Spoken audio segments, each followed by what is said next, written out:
Okay, now there's a fundamental problem with this model,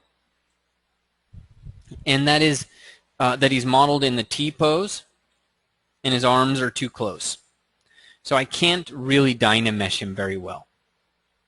How do I dynamesh it when his arms are so close? Because every time I come in here, I set this resolution all the way down, I dynamesh.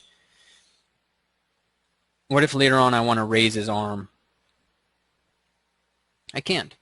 So the solution to this is to change your model. Alter it. So the easy way, not the easy way, but the straightforward way is mask by polygroup is still on. So you can just use the move brush and you can pull this out.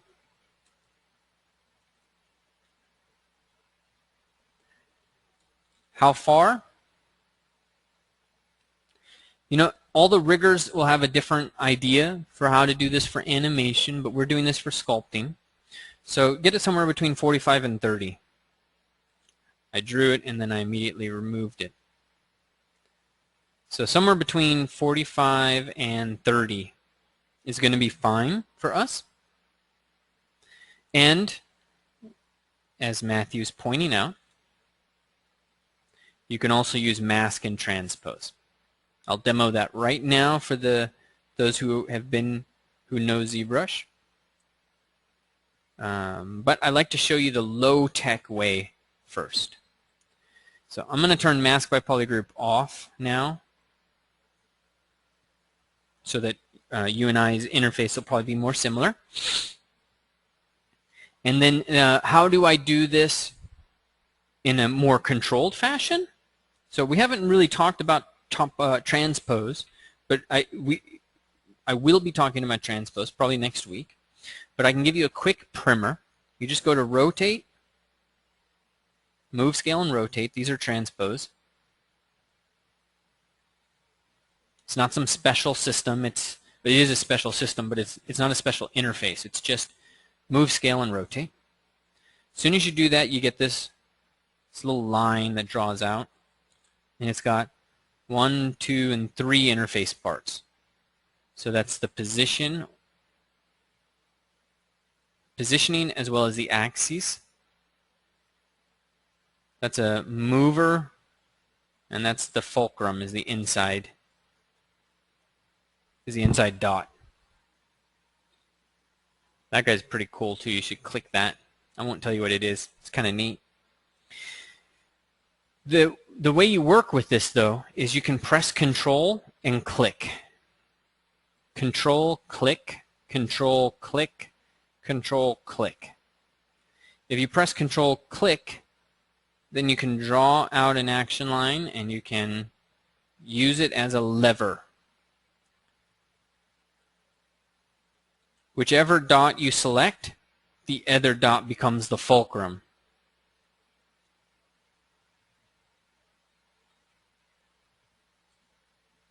Like that. Voila. It's like I always see monks when I explain this. I think of a 3-piece staff and working that staff. So that's one way. But if that confuses you, don't worry. We'll talk about that kind of thing a little bit more later. So now we just go Dynamesh. Resolution all the way down, Dynamesh, and that's fine. I can work with that. I can even work with this down here. Whoa, it's got some junk in the trunk. Got to work on building some of the other stuff up around there. All right, so that's a little overview of Dynamesh, how to work it. We're going to get in and we're going to look at shell and add and groups, and all of that stuff will happen in this course. But it's not relevant now because now we're solving sculpting problems. Let me take a quick look at the chat, see if there's any questions I can answer.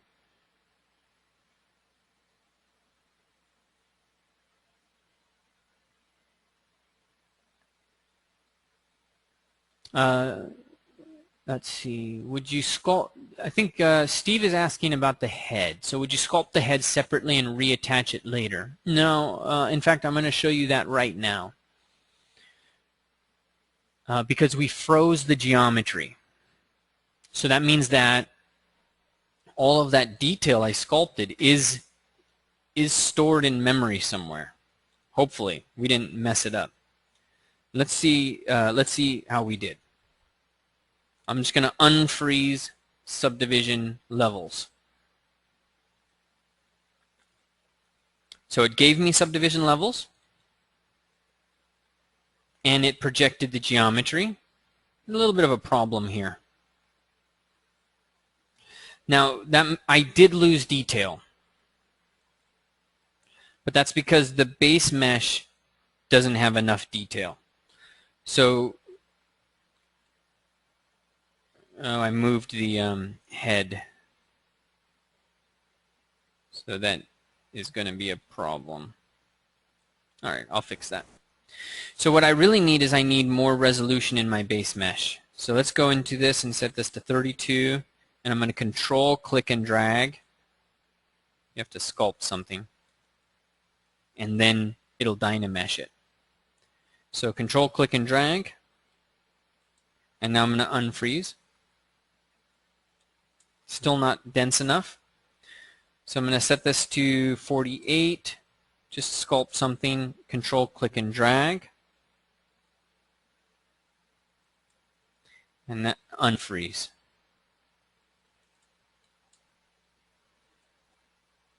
All right. So something went wrong with the head, and it's probably somewhere you can see I made a change, I adjusted it. So before I unfreeze, I'm just going to move this stuff down.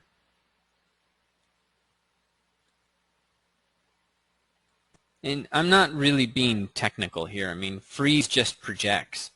That's all it does. So I'm not getting detailed about what I'm doing here. I'm just trying to capture the bottom of that better.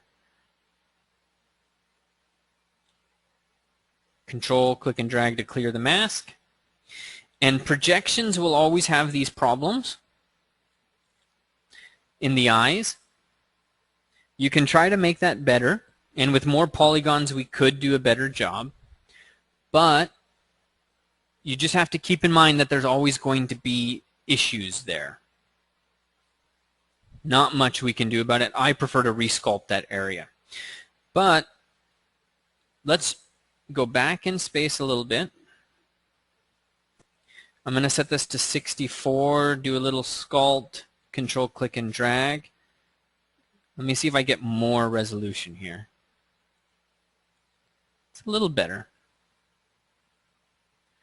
A lot of that just gets fixed by smoothing. Okay. So I have my head, and I have clay on the armature, ready to sculpt. Does that answer your question, Steve? I can understand free subdivision levels being scary. So I do want to kind of take 1 second before we move on to the next topic, and I want to just make sure we understand what freeze does, because they're playing with the language. They're trying to find the language that really works. And freeze is one way, which means as soon as we hear the word freeze, we think, okay, it's not going to change. But really, what free subdivision is doing is it's using a morph target down here. Freeze is a combination of things. So technically speaking, it stores a morph target, and then it projects the morph into the topology. That's really what it's doing. It's doing all of those things at once. So it still uses the exact same morph and exact same projection technology. And what that means is that as soon as you freeze this, in fact, let's show that interface. As soon as you freeze it, it'll take whatever geometry you have, and it'll just put that in a bucket. And it just stores it, and literally, if we really were to do that in kind of a little bit more of a ideogram way, it's now a little bucket that he carries around with him. This is his high detailed head that he just stuck in the bucket. You save the model, it's there. It's just, it's an invisible bucket that he's carrying around. That's all. And then as soon as you unfreeze the topology levels, then it's going to divide the model and then take what's in the bucket and project it onto the face.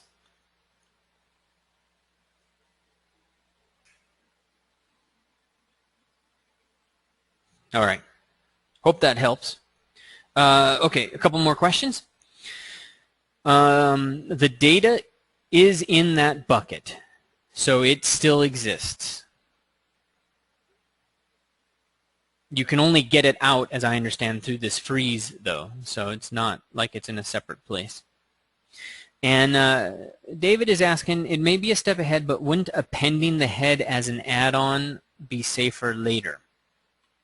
We will absolutely get into kind of pushing and pulling and collecting. We could have basically created the body as an entirely separate subtool and had the head added there.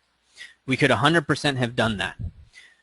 The problems that you encounter are that at some point it has to be one model, because you can't sculpt across subtools.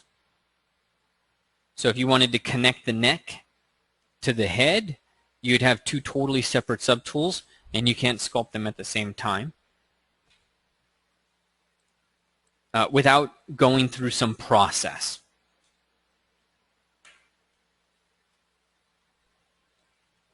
So now that we've got the process, we're in good shape. All right, so where are we at? We're at 3:24, so that means that we're coming on 1.5 hours, or is it 2.5 hours? It's 1 to 2, 2.5. 2.5 hours I've been talking, guys? All right. If you got to head out, your homework is basically take the skull, add a body. Add something. You don't have to add a body. You could basically take the head and turn it into a Humpty Dumpty. Build a shell around it. You could take the head, put it on a block, and then carve a hand coming out of the block. You want to take the head that you sculpted.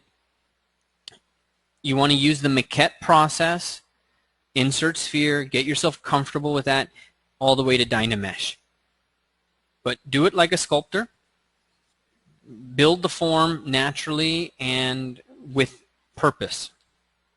Okay, so we have Dynamesh relatively explained, and we have this this model kind of set up. So why don't we jump into subtools? That's really important. That'll round out our presentation here and start to really chat up everything that we're saying. All right, I'm going to save this.